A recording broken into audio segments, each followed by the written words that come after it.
What is going to happen in the first 100 days? Selain memang enak mengucapkan kan Pak, 100 hari pertama. Dan orang bilang untuk memerintah mungkin kan Pak Prabowo 5 tahun atau 10 tahun.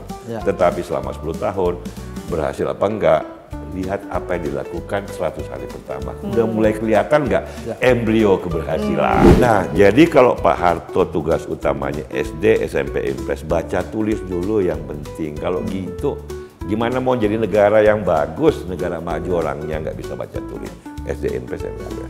Datang Pak SBY, yang tadi sekolah gratis supaya tidak jadi beban masyarakat. Sekarang Prabowo melihat, oke sekolahnya sudah ada, sudah tidak pakai biaya, tapi kesehatannya bagaimana? Karena ini berpengaruh, gizi dan intelijensi kan berpengaruh.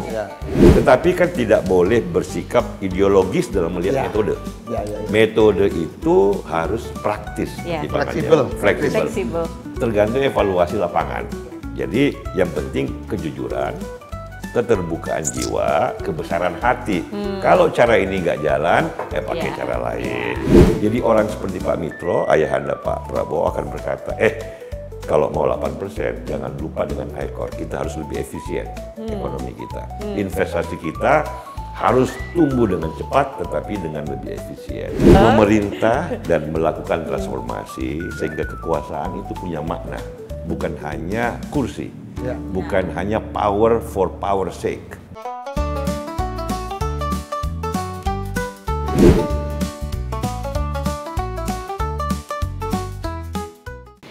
Halo everybody, jumpa lagi di Padepokan Gunung Salak Freedom Institute, tempat yang asik untuk obrolan penuh daging tanpa bikin pusing.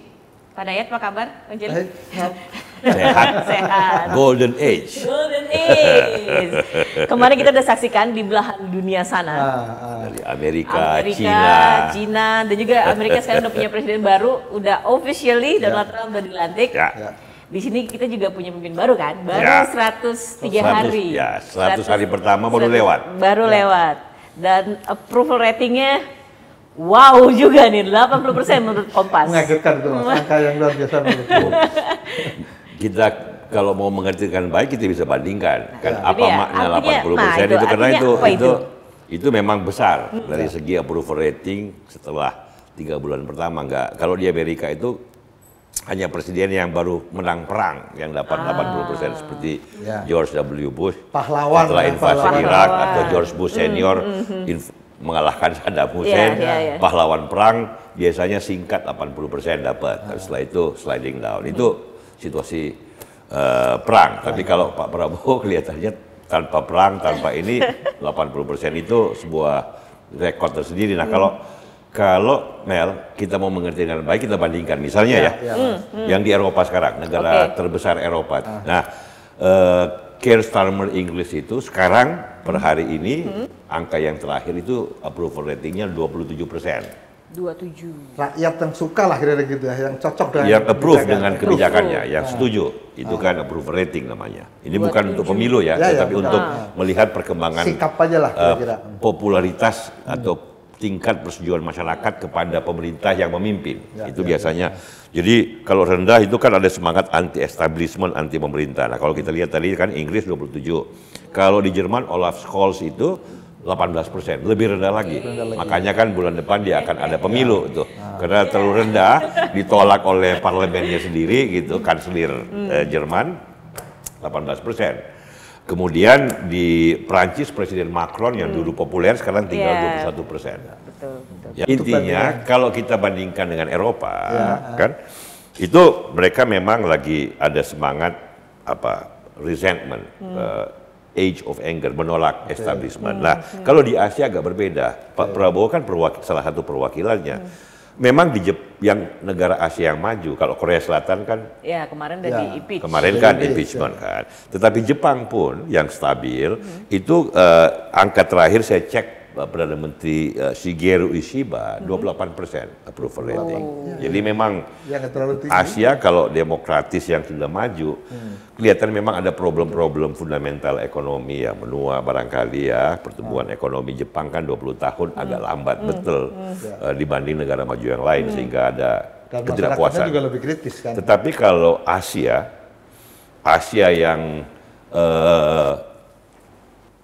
tidak terlalu sekaya Jepang.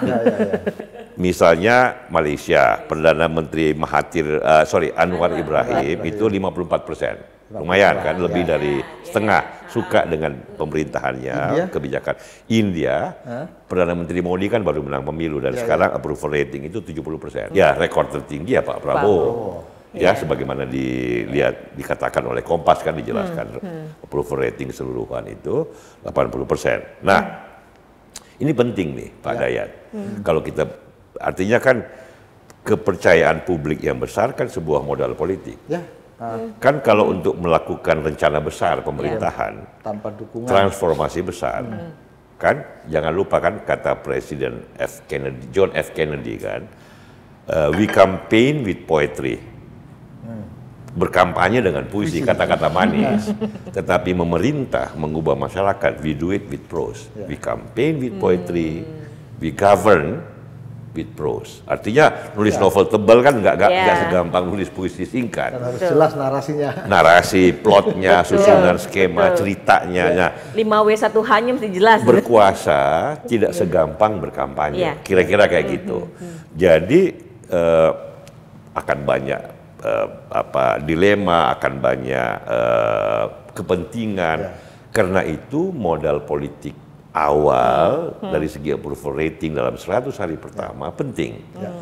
Kuda-kudanya kuat untuk start melakukan transformasi besar sebagaimana yang diinginkan semua pemimpin termasuk oleh Pak Prabowo. Kalau Trump kan bilang the golden age has begun.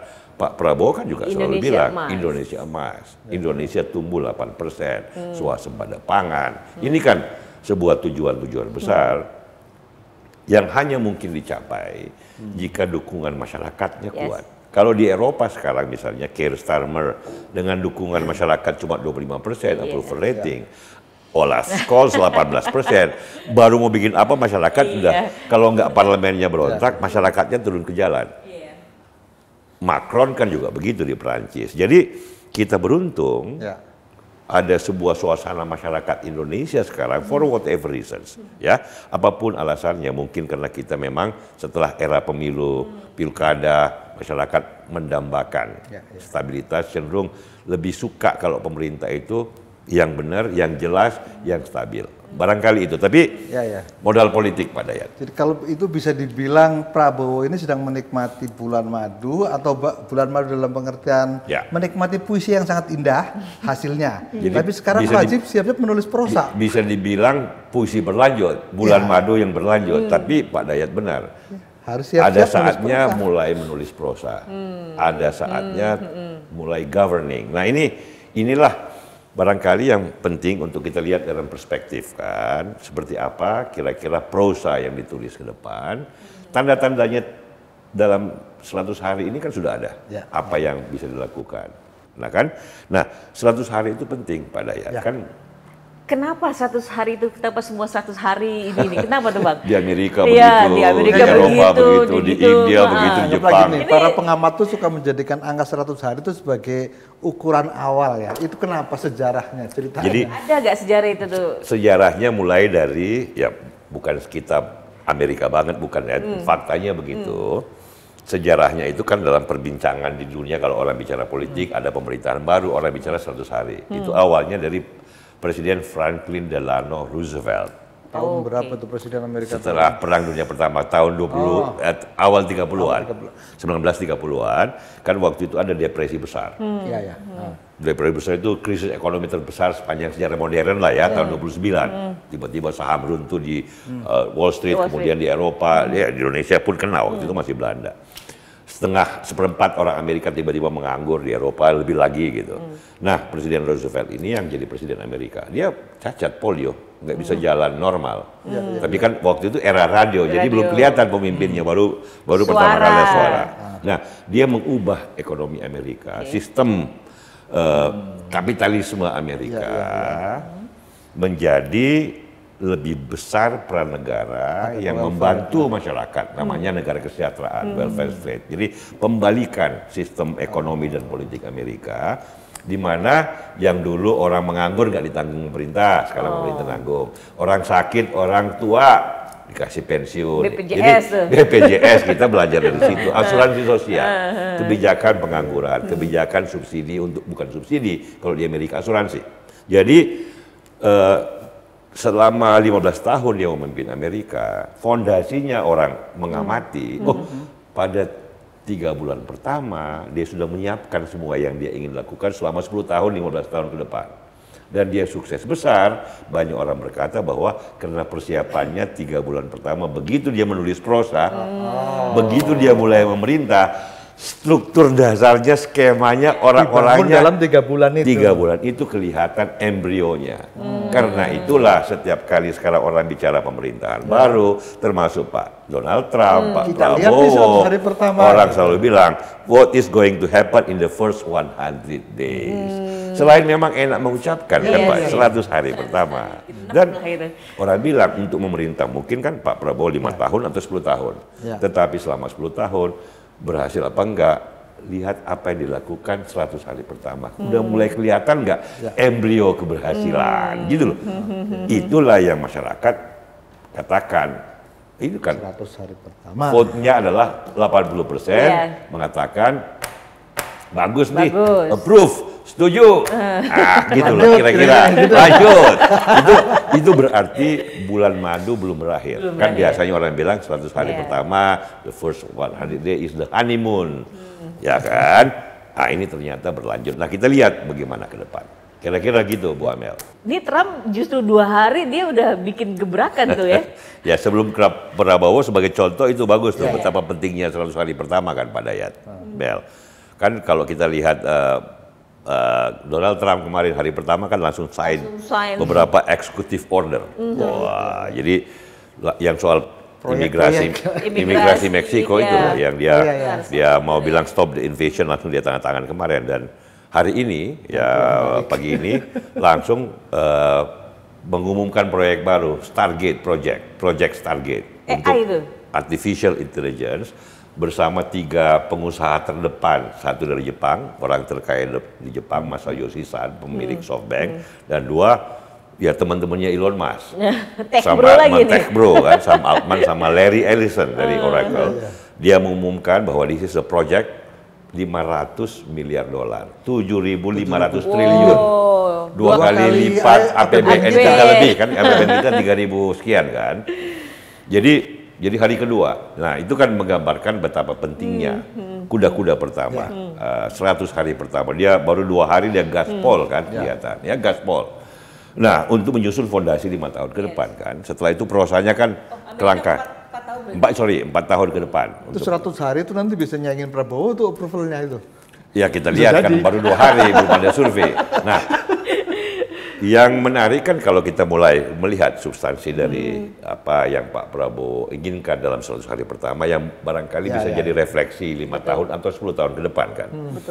Nah kalau kita lihat Mel, ini kan saya bisa salah membacanya, tapi yang saya kira semua setuju kalau ada beberapa elemen penting yang sudah kelihatan dalam 100 hari terakhir ini yang akan dilanjutkan secara tadi transformasi besar ke depan kan.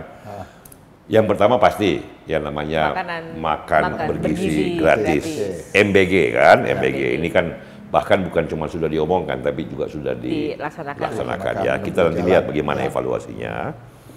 Yang kedua swasembada pangan. Ini selalu sejak dulu pertama menjadi politisi kan dalam reformasi Gerindra mulai dilahirkan. Yang ketiga itu yang saya baca itu infrastruktur dengan cara baru. Ini dose-nya Pak Prabowo. Kalau Pak Donald Trump, pemerintah diefisienkan, di streamline-kan, kan, yang tidak perlu jangan diregulasi kalau perlu diregulasi. Itu kan dose yang pimpin Elon Musk dengan Vivek, yang oleh George Wills dibilang Don Quixote, gitu kan kira-kira melawan kincir angin. Tapi itu kan paradigma baru, sebuah cara, sebuah kehendak. Bagaimana melanjutkan dalam 4 tahun, that is the question of governing kan. Yang terakhir, yang juga payung besarnya, saya kira ya, yaitu pertumbuhan ekonomi 8%. Ini payung besarnya. Kalau tadi kan kebijakan spesifik. Kalau ini sebuah payung besar yang punya makna besar kalau kita lihat dalam perspektif sejarah. Nah, ini kita akan bahas satu persatu, Pak Dayan. Prosanya kan di sini. Ya, jadi kalau tadi narasi 4 ini tadi ya. Yes, we campaign with poetry, kan poetry udah selesai. Dan rakyat kasih kemenangan Pak Prabowo 58%, rakyat kasih approval rating 100 hari pertama 80%. Itu poetrinya udah selesai. Ya, puisinya udah selesai. Sekarang tinggal governing to rule. Ini kan ada semboyan dari Goethe, seorang penyair sastrawan besar Jerman. Dia bilang bahwa to rule is easy. Sekedar memerintah gampang. To govern is difficult. Itu ada itunya di kantor kita. Ya ada posternya. Ada posternya. Di perpustakaan apa di sini dong. Memerintah dan melakukan transformasi sehingga kekuasaan itu punya makna, bukan hanya kursi, bukan hanya power for power sake, bukan hanya kekuatan demi kekuatan itu sendiri, bukan hanya popularitas dan approval rating yang besar untuk dirinya sendiri dalam pengertian power for power sake, tetapi kekuasaan yang bermanfaat, kekuasaan yang amanah, kekuasaan yang memang mengubah hidup rakyat ke arah yang lebih baik. Itulah tantangannya. Amin. Sejarah masih bergulir, kan kita tidak bisa mengatakan sekarang seperti apa akan terjadinya. Yang kita bisa, kalau kita bisa membantu, kita memberikan perspektif, kita memberikan beberapa pengandaian atau beberapa yang sudah pernah terjadi yang bisa jadi inspirasi. Contohnya misalnya kenapa 100 hari penting tadi kan Pak, kita kan punya contoh Pak SBY. Tahun 2004. Tahun 2004 kan pemerintahan pertama. Kan langkah drastis pertama adalah pengurangan subsidi BBM. Tahun 2005 awal. Itu kan 100% lebih tuh. Subsidi banyak orang ribut, tetapi itu governing, itu real governing, itu prosa yang bukan sekedar puisi, nggak populis, siapa yang suka bensin naik, tetapi kan tujuan kebijakannya untuk penghematan yang tepat sasaran. BLT dikasih pertama kali itu kan sebagai kompensasi kan mulai era BLT, tetapi dari penghematan drastis dari subsidi yang dikurangi, ini contoh ya, ini contoh tahun depannya dan setelahnya.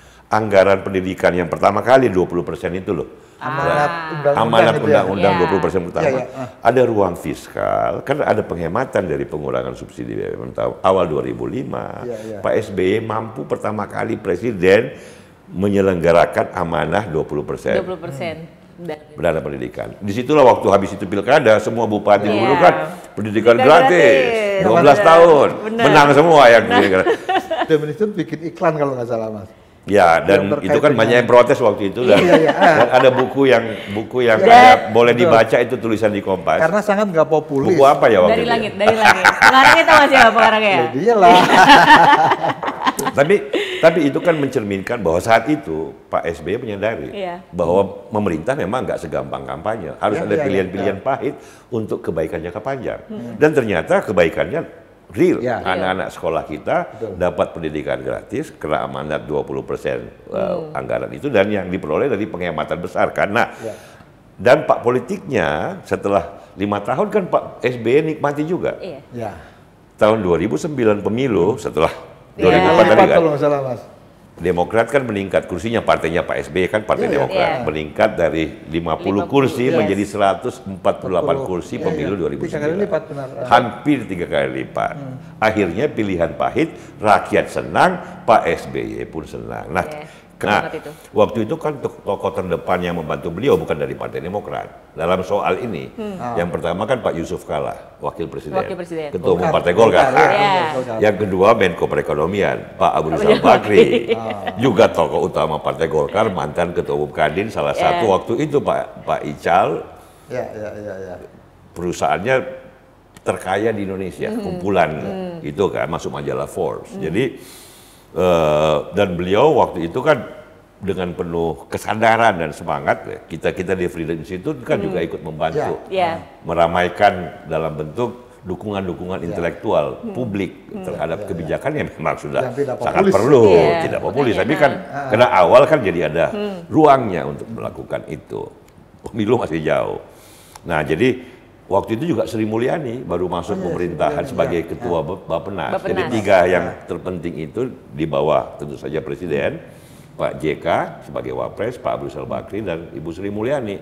Nah, trio inilah yang kemudian melahirkan konsep membujuk, melakukan persuasi. Waktu itu kebetulan saya membantu Pak Abu Rizal Bakri. Ada staf ini ya? Gak gampang, staf khusus. Terima sekitarnya keren karena ada unsur kekuatan politik Yusuf Kala, ada ekonom Sri Mulyani dan pelaku ekonomi Abu Rizal Bakri. Jangan lupa Partai Golkar waktu itu kan partai terbesar di parlemen nomor 1 pemilu 2004 kan. Jadi legitimasi politik kuat juga. Partai Demokrat kan baru muncul waktu itu. Nah, jadi itu contoh sejarah bahwa bagi Pak Prabowo kan bagus juga bisa ada contoh, ada ilustrasi yang diberikan dalam pengalaman kita sendiri gitu. Nah, sebagai modal ke depan untuk melakukan transformasi, kalau bisa lebih besar lagi, lebih penting lagi, lebih bermanfaat lagi. Nah, itu yang kira-kira penting sebagai satu the art of governing kan, yang tadi Pak Dayat bilang. Kalau sekarang kembali ke narasinya Prabowo. Narasi Prabowo, prosanya yang lagi dibangun ini tadi kalau nggak salah Mas Lili ada sebut ada 4 tadi ya. 4 yang terpenting ya. Yang terpenting. Ada banyak hal yang harus dilakukan seorang presiden kan, tapi yang saya baca dalam 100 hari pertama kan yang tadi Pak Dayat. Mungkin Mas Lili bisa bridging sedikit tentang yang 4 itu atau yang pertama misalnya makan bergizi gratis, MBG. Gimana Mas Lili melihat itu? Ya. Kan sebenarnya kan kita terlambat, jauh terlambat kan. Inggris 1906 oleh Partai Liberal Inggris waktu itu, tapi memang tidak semasif sekarang. Dikasih kan kota-kota besar Inggris, Manchester, London kan muncul slums karena industrialisasi, maka orang-orang miskin di kota supaya tidak jauh ketinggalan dengan teman-temannya itu. Dan juga sehat, dikasih makan siang gratis. Pertama kali, Jerman, Amerika, Prancis belajar dari situ.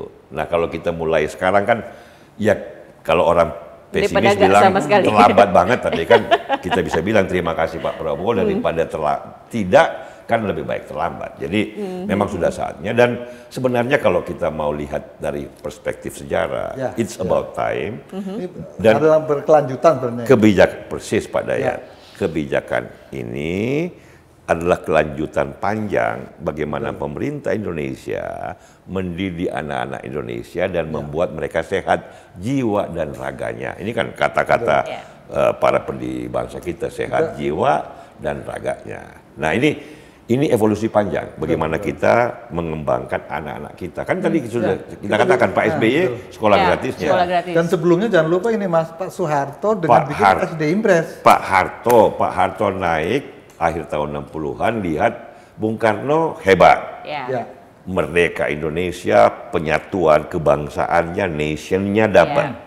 Tapi 80% orang Indonesia di akhir kekuasaan Bung Karno itu masih buta huruf. 80%. Dari 10 orang Indonesia zaman itu 8 nggak bisa baca tulis. Petani, agraris yang terbelakang. Ya, kita masih salah satu negara termiskin. Jadi tugas pertama Pak Harto pada saat kita ada bonanza minyak, dapat uang limpahan minyak karena kenaikan harga, embargo OPEC. Itu ya dia bilang ke Pak Wijoyo, ini tangan kanan ekonominya, ini Profesor Wijoyo, Barvia Berkeley. Pak Wijoyo bangun sekolah buat anak-anak Indonesia. SD Impres, SMP Impres. Itu juga ada puskesmas, ada apa? Teman-temannya kebijakan ini ya posyandu, puskesmas, timbang bayi, kasih susu kalau bisa. Ini bubur kacang hijau dulu. Bubur kacang hijau. KB, program keluarga berencana itu loh. Nah, jadi kalau Pak Harto tugas utamanya SD, SMP, Impres, baca tulis dulu yang penting. Kalau gitu, gimana mau jadi negara yang bagus, negara maju orangnya nggak bisa baca tulis. SD, Impres, SMP. Datang Pak SBY, yang tadi sekolah gratis supaya tidak jadi beban masyarakat. Sekarang Prabowo melihat, oke sekolahnya sudah ada, sudah tidak pakai biaya, tapi kesehatannya bagaimana? Karena ini berpengaruh, gizi dan intelijensi kan berpengaruh. Iya kan, Pak Prabowo kan punya pengalaman panjang soal itu. Karena itu kita bilang kepada Pak Prabowo, this is about time. Jadi tentu saja bukan cuma SD dan SMP dan SMA ya. Tugas Pak Prabowo juga dalam pendidikan kan, kalau kita lihat beliau mau bikin sekolah unggulan. Itu bagus. Jadi kalau Pak Harto kan quantity of education. Dilanjutkan oleh Pak SBY, free dan quantity should be enough. Sekarang Pak Prabowo selain kualitas manusia anak-anak kita, harus quality of the education. Ya, sekolah unggulan SMA itu bagus sekali, tetapi kuncinya kan universitas. Ilmu pengetahuan tingkat tingginya kan kalau mau hubungan dengan industri, hubungan dengan kemajuan ekonomi jangka panjang kan, Stanford University-nya, Palo Alto-nya, lembah silikonnya, harus ada jantung pemikirannya. Nah itu saya kira tugas-tugas besar dalam rangka transformasi ke depan. Karena kalau kita kembali kepada makan siang gratis, ini kan penting. Baru dimulai kan, udah sebulan kali ya Mele? Iya, kira-kira segitu. Kurang lebih sebulan kan, sudah ada badannya. Nah, kan kalau kita lihat kan 3 cara, metode. Tujuannya semua orang bilang mulia. Sebagai tujuan memang it's about time, lebih baik terlambat daripada tidak sama sekali. Kalau bukan sekarang, kapan lagi gitu kan? Teknis pelaksanaan. Tetapi pelaksanaannya. Nah, memang kalau kita lihat secara garis besar kan ada 3 cara. Yang pertama sistem dapur umum yang sekarang diterapkan. Tak terhindarkan kalau di daerah susah seperti Papua yang militer, tentara, polisi kan bikin dapur umum, daerah susah. Itu sistem dapur umum. Ya, pertanyaannya apakah sistem ini tepat untuk daerah perkotaan? Ya, itu pragmatis, praktis aja. Dicoba dulu, kalau enggak cari yang lain. Cara yang lain, yang 2 cara, yaitu sekolah yang tanggung jawab. Kirim uang ke sekolah seperti dana bos. Dana bos. Nanti kepala sekolah dan guru yang atur. Kan banyak pedagang kaki lima di sekeliling sekolah. Bagaimana mobilisasi itu kantin sekolah. Alternatif itulah ya. Alternatif ya. Yang ketiga, orang tua, sistem BLT. Kalau 10.000 per anak, anaknya ada berapa yang sekolah SD, ada 2 ya kasih 20.000 kali 2, 10.000 kali 2 per hari, sebulan berapa. Ini kan paling gampang pasti cara itu. Dan cara sekolah nanti wajib kontrol murid itu betul. Tinggal bagaimana mekanisme kontrol. Kalau sekolah yang bikin, bagaimana orang tua kontrol, bagaimana bupati kontrol, bagaimana gubernur kontrol. Nah, kalau diberikan orang tua, bahwa yang sekarang sudah dipilih adalah metode dapur umum ya itu oke. Tapi kan bersikap ini kalau metode learning by doing aja dengan keterbukaan jiwa, ya kan, dengan kejujuran. Setelah dilakukan 2 bulan, 3 bulan, 4 bulan, kayaknya cara ini paling ribet deh dapur umum. Kita coba ganti sistem sekolah. Kita coba ganti sistem orang tua langsung. Orang tua yang masak buat anaknya, bungkusin, bawa pulang. Kan orang tua yang paling sayang dong sama anaknya. Bukan gubernur, bukan bupati kan, bukan komandan kodim kan. Tapi ini kan mungkin juga sesuai selera anaknya kan, kalau orang tua yang masak kan. Tahu apa. Jadi, tetapi kita harus fair bahwa ini sudah dimulai, biarkan berjalan, evaluasi. Kalau memang tidak efektif, cari cara lain. Nah, barangkali sistemnya juga kombinasi. Di daerah susah, pakai dapur umum.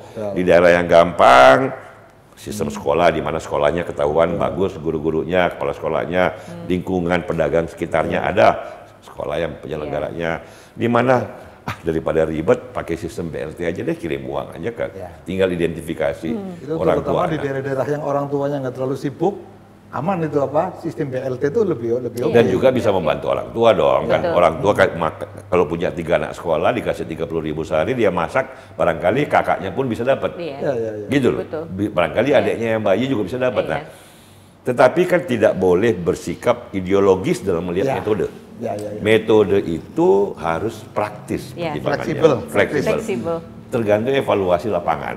Jadi yang penting kejujuran, keterbukaan jiwa, kebesaran hati. Kalau cara ini nggak jalan, pakai cara lain. Jangan dablek, jangan ngotot, jangan ideologis dalam metode. Ideologi itu dalam tujuan besar kayak tadi Pak Prabowo kan, anak-anak harus selain pendidikannya baik, gizinya pun baik, karena ini berpengaruh juga. Kita kan juga senang lihat anak Indonesia yang sehat, cerah, tidak stunting. Siapa yang nggak mencintai kemuliaan jiwa yang seperti itu? Itu kira-kira soal makan siang gratis Pak Dayat. swasembada pangan, gimana Mas Celi perspektif melihat ini, narasi yang kedua ini? Ya, saya kira kebijakan yang strategis dan penting juga kan kalau kita lihat penduduk kita sekarang berapa Pak Dayat? 280 juta. 280 juta kan nggak berhenti penduduk kita. 20 tahun lagi kira-kira berapa kalau kita proyeksi dengan fertilitas, mortalitas? 350-an lah, sekitar 350 juta. Ya, 350 juta kan kira-kira ya. Nggak terasa satu generasi lagi 350 juta. Mungkin setelah itu satu generasi lagi ya 500 juta kan. Sementara Indonesia ini kan negara kepulauan. 2/3-nya laut. Lahan untuk pertaniannya nggak banyak Pak Dayat. Sehingga pangan itu selalu menjadi aspek yang strategis buat kita kan. Nah, bagaimana memberi makan, kan 280 juta orang yang kemudian akan menjadi 350 juta. Kan pakan dasarnya kita katakanlah beras. Kan paling tidak produksi beras kita harus sesuai dengan jumlah penduduk. Ya kita boleh aja impor dari waktu ke waktu kalau kritikal. Tetapi secara sustainabilitas ke depan, kayak COVID kemarin kan, negara-negara pengekspor beras nggak mau ekspor karena lagi krisis, mau kasih makan penduduknya dulu, baru lihat penduduk yang lain. Kan ini jadi produk pangan itu memang penting banget, tapi strategis. Iya, tapi gimana kan kita lahan juga udah sedikit gitu. Nah itu makanya dari segi sejarah kan waktu kita baru merdeka kan ada penulis Amerika yang sangat bagus, antropolog, tetapi nulis juga soal pertanian. Clifford Geertz, Agricultural Involution, bukunya diterjemahkan dalam bahasa Indonesia, Involusi Pertanian. Ya, gampangnya beginilah, kalau dia salah satu yang dia katakan kan, karena kita kepulauan, kan tanahnya nggak seperti Amerika Latin, Afrika yang benua. Nah, kan kita nggak punya sistem feodal seperti di Eropa. Anak tertua aja mewarisi tanah, tapi semua anak kan mewarisi tanah. Jadi kalau punya anak 5, tanahnya sekarang 1 hektar, ya generasi berikutnya masing-masing 2.000 meter. Setelah itu sekian generasi ke depan kan tanah, makanya kalau terbang di atas Jawa Timur, Jawa Barat, Jawa Tengah kan, lihat peta-peta sawah kita kan yang kecil-kecil. Ya tentu saja indah dipandang mata, tetapi sebagai pertanian kan kecil-kecil seperti itu kan susah untuk mekanisasi. Involusi oleh itu involusi kan, artinya merumit, mengecil, makin susah tapi tidak semakin produktif. Itu kita merdeka. Kita kan negara agraris, Pak. Sekarang juga 30% penduduk kita masih sekitar bekerja di sektor terkait pertanian. Kalau negara maju kan 2%. Tinggal 2%. Dulu semuanya pertanian, tapi penduduknya yang bekerja untuk sektor pertanian kan tinggal 2%. Tapi memberi makan 100%, karena kan modern, mekanisasi, produktif. Nah, sejarah pertanian kita, pertama kali kita bisa swasembada beras, tahun 84, zaman Pak Harto. Pak Harto ini harus diakui hebat. Tadi anak-anak dikasih sekolah SD Impres, SMP Impres, kemudian ya banyak yang kritik Pak Harto lah, ada kelemahan macam-macam, tetapi dalam soal ini harus diakui. Pertama kali yang Geertz bilang involusi pertanian itu, Pak Harto bilang, the proof is we can do it by ourselves. Gitu loh, tahun 84. Itu sampai PBB, FAO, itu memberi penghargaan kan kepada Pak Harto gitu loh. Nah, kenapa waktu itu bisa berhasil swasembada pangan? Ini penting nih, ini kan kalau Pak Prabowo mau bikin transformasi besar dalam soal pangan ke depan, bagaimana caranya mengulang kembali dalam cara yang berbeda. Harus berbeda karena waktu zaman Pak Harto dalam 84 penduduk 160 juta. Pak Prabowo sekarang 280 juta. Udah beda 100 juta lebih yang harus dikasih makan. Nggak bisa dengan cara Pak Harto lagi, tapi nggak apa-apa, kita belajar dulu. Belajar dulu dari cara Pak Harto. Waktu itu swasembada pangan hanya mungkin karena 2 hal, 2 elemen. Yang pertama dalam biologi, bibit, varietas baru kan. Yang kedua dalam infrastruktur industri pupuk. Ya, jadi ini 2 terkait. Nah, pertama dalam soal biologi kan Norman Borlaug, ya, ahli pertanian dari Amerika, ya, dari Kanada Amerika lah ya. Menemukan dapat hadiah Nobel perdamaian dia karena penemuannya ini membuat India tidak kelaparan. Dapat Nobel perdamaian tahun 70-an. Awal mulanya revolusi hijau, Green Revolution, di mana pertanian gandum dan beras terutama itu menjadi begitu produktif karena penemuan bibit baru dari Norman Borlaug. Ini yang ditiru di Filipina dan ditiru di Indonesia. Pak Harto meresmikan namanya BB Padi, Balai Benih, Balai Besar Padi di Sukamandi itu loh, Pak Dayat. Kerawang sana sedikit. Yang diberi penghargaan oleh Freedom Institute. Kalau nggak salah itu nama padi itu ini Mas. IR 75 kalau nggak salah. VUTW. Ya. Varietas unggul tahan wereng kalau nggak salah. Ya, itu biologi. Jadi satu penemuan baru yang kita adaptasi, ya. Penemunya dapat hadiah Nobel, kita bisa kasih makan rakyat kita. Jadi ada varietas baru yang membuat lebih produktif, lebih tahan hama. Ya. Yang kedua itu tidak bisa berhasil kalau tidak ada yang kedua. Karena varietas baru ini butuh pupuk yang banyak. Ya, jadi walaupun kecil tadi, involutif tadi, tapi dikasih pertanian bibit baru, dikasih pupuk banyak, dia jadi lebih produktif. Nah, pupuk itu kenapa berhasil? Pak Harto tahun 70-an, ya petrokimia, pupuk Kalimantan, pupuk Kujang, itu kan semuanya pertengahan 70-an. Karena pada saat itu para ahli pertanian yang membantu Pak Harto sudah bilang bahwa kalau tidak ada industri pupuknya, walaupun sudah ada biologinya dari Norman Borlaug juga sendiri bilang bahwa ini varietas membutuhkan pupuk yang masif. Dibuatlah pupuk Kaltim, dibuatlah pupuk Kujang, dan itulah bertemu tadi industri pupuknya, biologinya dapat, swasembada pangan tahun 84. Itu pelajaran penting. Nah, kalau Pak Prabowo mau mengulang ini, swasembadanya ya, caranya tetapi ya biologi benihnya harus bagus, kan benih itu kan kita pengalaman peternakan kan harus diperbarui dari waktu ke waktu, dan ilmu pengetahuannya nggak boleh berhenti. Ya kan? Yang kedua, pupuknya juga harus terus-menerus, karena kan nggak mungkin tanpa pupuk. Nah, tetapi masalah strukturalnya sama. Yang tadi Igers bilang, lahan-lahan pertaniannya malah berkurang kan, karena kan kota butuh lahan. Manusia, kita ini kepulauan.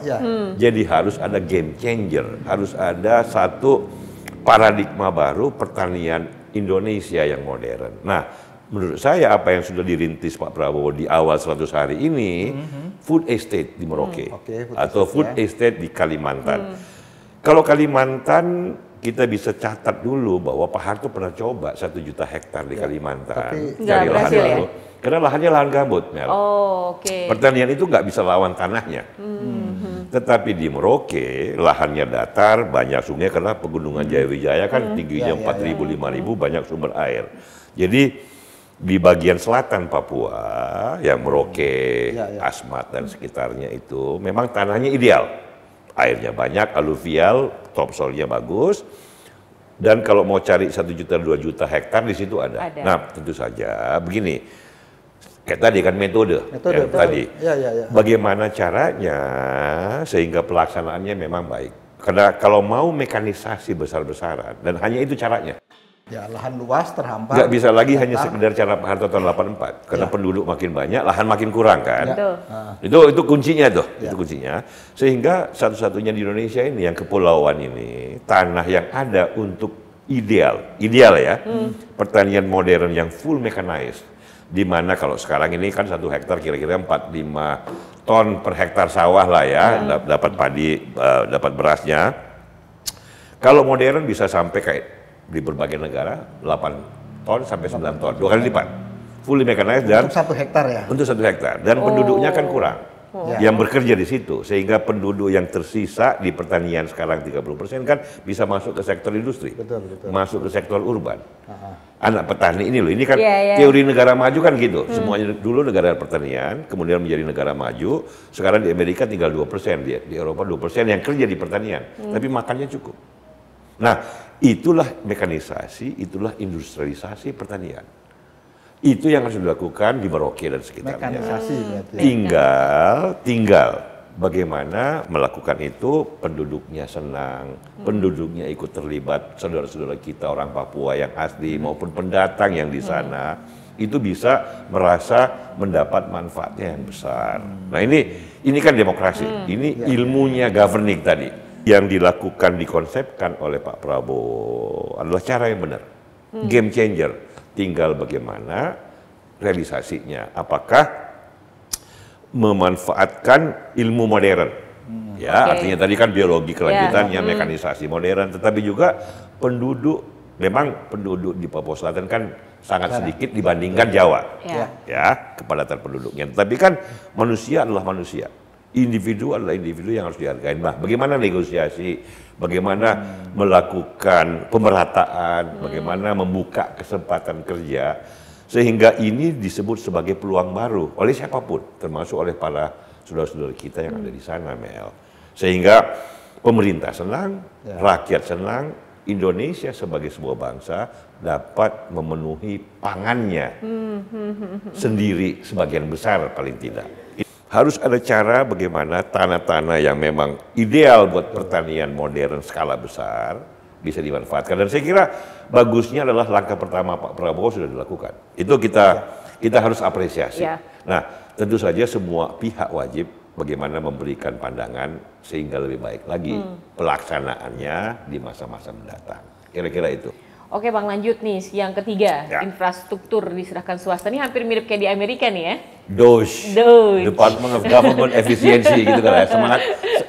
Saya kira memang semangatnya sih sama ya, artinya tidak menegasikan peran pemerintah, tetapi kan pemerintah melakukan apa yang tidak bisa dilakukan oleh masyarakat, apa yang tidak bisa dilakukan oleh sektor swasta. Sehingga apa yang bisa dibiayain oleh partnership dengan swasta atau partnership swasta dan pemerintah itu kan jauh lebih bagus ketimbang pemerintah semuanya. Betul. Infrastruktur penting sekali, dan Pak Prabowo pidatonya di Kadin itu kalau kita dengarkan itu memang game changer, paradigma baru dalam pengertian beliau ingin supaya lanjutkan dari Pak Jokowi kan infrastruktur, tapi kan di Pak Jokowi kan heavy BUMN ya, sehingga BUMN-nya sendiri keteteran kan, banyak yang minta bantuan pemerintah. Akhirnya kan juga minta bantuan pemerintah lewat APBN kan, penanaman modal lagi dari pemerintah gitu loh. Nah, kalau swasta bisa melakukan, kalau memang menguntungkan kan swasta pasti bisa, asal dikasih regulasi yang bagus, ada insentif, pasti bisa lah. Jalan tol yang laku, jalan kereta api yang memang akan ada bisnisnya.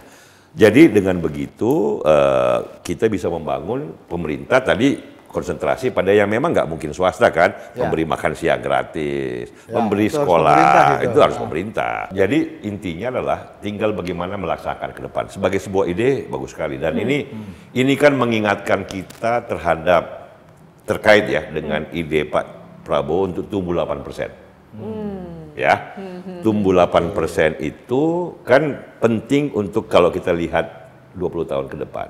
Ya, bukan cuma buat tahun ini dan tahun depan. Tahun ini, tahun depan barangkali 5-6%. Tapi kalau kita bisa pukul rata ke depan 20 tahun bisa 8%, ini penting sekali. Nah, dalam sejarah kita pernah tumbuh 8% atau mendekati 7,8, 7,9%. Itu tahun 95, 8% zaman Pak Harto. Atau tahun 90, 89, 88. Bahkan lewatannya pernah juga lewat 8 kan, tahun 1995. Itu masa deregulasi, masa DOGE-nya Pak Harto. Ya. Itu tuh Mas, saya ingat ini Mas, Mas ya kira-kira. Mendobrak sentralisme Orde Baru. Ya, itu studi tentang masa itu. Jadi kalau Pak Prabowo mau 8%, kita pernah kok. Ya tentu saja mengulang kan nggak bisa plek-plek sama gitu kan, zamannya beda, tantangannya beda. Tetapi zaman itu sama dengan semangat yang di pidato Pak Prabowo di Kadin kan, kalau bisa swasta kenapa nggak swasta? Pemerintah lakukan yang strategis yang tidak mampu dilakukan oleh swasta. Nah, kalau itu bisa dilakukan, saya kira pencapaian 8% atau lebih, atau mendekati 8%, 7,5, 7,1, itu mungkin dilakukan. Nah, jadi kalau 20 tahun kita tumbuh 8% dari hari ini, maka tahun 2045, 100 tahun Indonesia merdeka, kira-kira ekonomi kita, GDP kita tuh 100.000 triliun. 100.000 triliun. Sama dengan, atau 6,8 triliun US dollar, 100.000 triliun, sama dengan ekonominya Jepang hari ini, Italia hari ini, atau Jerman hari ini. Mau nggak sekuat Jerman, Jepang ekonominya Pak Dayat? Itu. 8%. Jadi kalau cuma 5% kita tumbuhnya 3 kali lipat dalam 20 tahun. Kalau 8% kita tumbuhnya hampir 5 kali lipat dalam 20 tahun. Sudah menyamai skala ekonomi Jerman, Jepang, dan Italia hari ini. Nah, itu kan tugas mulia dong. 100 tahun Indonesia merdeka, kita mau disebut sebagai negara maju. Menurut saya, memang itu kalau bisa dikejar, bisa dilaksanakan, bisa dicapai, ya bagus banget. Saya kan tadi bilang kalau Cina memang dianggap dahsyat karena pernah selama 10 tahun lebih itu 12%, di atas 10%. Kita bisa 8%, pernah di zaman Pak Harto kan. Nah, 8%, 7,8%, 7,7%. Kalau mau mengerti itu dan bagaimana mencapainya, ada beberapa buku yang bagus Pak Dayat untuk dibaca. Yang pertama, ini tokoh utama salah satu bapak intelektual deregulasi zaman itu, Doge-nya Pak Harto. Ayahanda Pak Prabowo sendiri, Profesor Sumitro Joyohadikusumo. Ini bukunya bagus sekali, menjelaskan buku tipis. Tetapi isinya sangat bagus, mungkin perlu dibaca untuk penuh daging dan gampang dibaca. Daging semua. Beliau ini kan salah satu autor intelektual dari perubahan paradigma baru pemerintah tahun 80-an yang lebih kayak tadi pidato Pak Prabowo kan swasta, deregulasi. Kalau yang muda-mudanya Iwan Jaya Asis, Dr. Syahrir, termasuk Sri Mulyani, muda waktu itu dan Maria Pangestu. Ini Pak Budiono juga waktu itu sudah ikut, tetapi masih junior. Nah ini Pak Budiono juga menulis buku yang bagus. Ya ada 2 buku, Ekonomi Indonesia dari Pak Budiono dan Ekonomi Indonesia mau kemana. Saya kira untuk belajar tentang itu, mencapai 8%. Kan kita sudah pernah kita kan sudah pernah diskusi Acemoglu kan. Nah, Pak Budiono ini kira-kira bisa dibilang Acemoglunya Indonesia lah. Berpikir ekonomi tapi juga institusi. Itu kan penting. Nah, Pak Mitro, ada bukunya yang lain. Teori ekonomi dan pertumbuhan ekonomi pembangunan. Ini juga bagus sebagai kerangka. Karena dalam buku ini ada penjelasan perubahan struktural ekonomi Indonesia. Ini kan Pak Prabowo mau melanjutkan nih perubahan struktural, investasi, hilirisasi, industrialisasi yang berkelanjutan. Jadi kalau mau 8%, yang tadi kan ada infrastruktur, ada swasembada pangan, ada makan siang gratis, tetapi tidak bisa juga kalau tidak memperhatikan hal-hal besar yang lain. Investasi kita bagaimana Pak Sumitro memperingatkan Pak Harto dan pemerintahan tahun 80-an tentang inefisiensi yang dia perkenalkan istilah ICOR, yang waktu itu ICOR-nya dia bilang tinggi, padahal 5, masih angkanya 4 dan 5. Untuk menghasilkan $1, kita butuh 4 atau $5, itu ICOR. Kalau sekarang kan ICOR sudah 6, lebih tinggi lagi. Jadi orang seperti Pak Mitro, ayahanda Pak Prabowo akan berkata, kalau mau 8%, jangan lupa dengan ICOR, kita harus lebih efisien ekonomi kita. Investasi kita harus tumbuh dengan cepat, tetapi dengan lebih efisien. Karena itu pidato di Kadin sebagai paradigma penting. Harus ada swasta, harus ada deregulasi, harus ada kemungkinan keterbukaan ekonomi yang lebih efisien dan produktif. Kira-kira itu pesan paling penting dari apa yang bisa kita sampaikan hari ini, Mel, kira-kira. Mas, yang zaman Soeharto tadi ya, Pak Soeharto berhasil pertumbuhan ekonomi itu salah satu kuncinya adalah deregulasi. Tapi saat itu dunia kan memang lagi gencar-gencarnya globalisasi itu. Ya, itu puncak globalisasi. Betul, memang. Puncak globalisasi itu ya pada zaman Soeharto bikin deregulasi itu gitu. Nah, buat Pak Prabowo ini kan tantangan nggak berat juga, Mas. Karena berharap 8% melihat interaksi perdagangan internasional kan sangat penting. Gimana Mas Delim? Apalagi kan sekarang kan orang bilang mungkin ada proteksionisme, perang tarif, situasi internasionalnya apakah mendukung apa enggak, itu penting. Ini kan bisa berlaku pada setiap negara kan? Yes. China first, Jerman first, bagus tuh. Negara mau kayak gitu. Itu yang namanya autarki. Jadi kalau bahasa yang agak kasar, yakin lo 8%, kira-kira gitu. Di sini kan diplomasi dunia. Mudah-mudahan Pak Prabowo kan memang sering keliling dan melakukan diplomasi untuk meyakinkan bahwa semuanya akan beruntung. kalau globalisasi diteruskan. Tentu saja kelemahannya diperbaikin, kekuatannya dimagnify.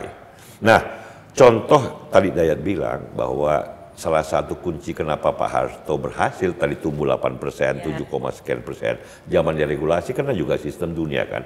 Waktu itu kita berhasil mengembangkan ekspor. Kalau dulu sebelum itu, penghasilan Indonesia ini dari migas, minyak dan gas. Setelah harga minyak merosot, kita bisa deregulasi dan mengembangkan industri yang mengekspor. Nah ini buku Pak Budiono bagus sekali. Ekonomi Indonesia dalam lintasan sejarah. Ada angka yang perlu dicamkan oleh setiap pengambil kebijakan sekarang. Tahun 83, itu ekspor kita cuma 5 miliar dolar. 5 miliar. 5 miliar dolar. Setelah 10 tahun, tahun 93, dia meningkat menjadi 27 miliar dolar Pak Dayat. Dan tahun 95, 37 miliar dolar. Jadi dari 5 menjadi 37 miliar. Dalam waktu 10-12 tahun. Itulah geliat ekspor kita, geliat non-migas ya. Non-migas minyak turun tapi kita bisa deregulasi, mengembangkan sektor-sektor produktif dan berhasil melakukan ekspor yang dahsyat peningkatannya. Makanya kan tumbuhnya bisa 7%, 8%. Nah, pertanyaan Pak Dayat kan penting.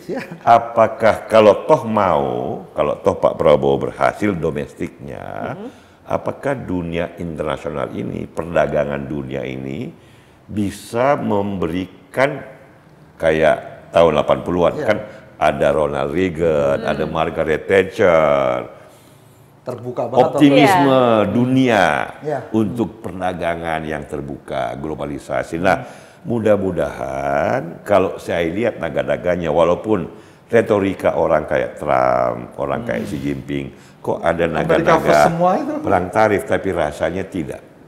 Itu cuma bargaining, positioning, tetapi semua sadar dan mudah-mudahan saya benar bahwa perdagangan yang lebih terbuka antar bangsa menguntungkan semua, sebagaimana sudah terbukti berkali-kali dalam sejarah. Dan ini kita manfaatkan dan di situ perlunya Indonesia, Pak Prabowo dalam hal ini berperan aktif dalam diplomasi dunia, memperkuat semangat bersama, keterbukaan bersama. Gitu kira-kira, Mel.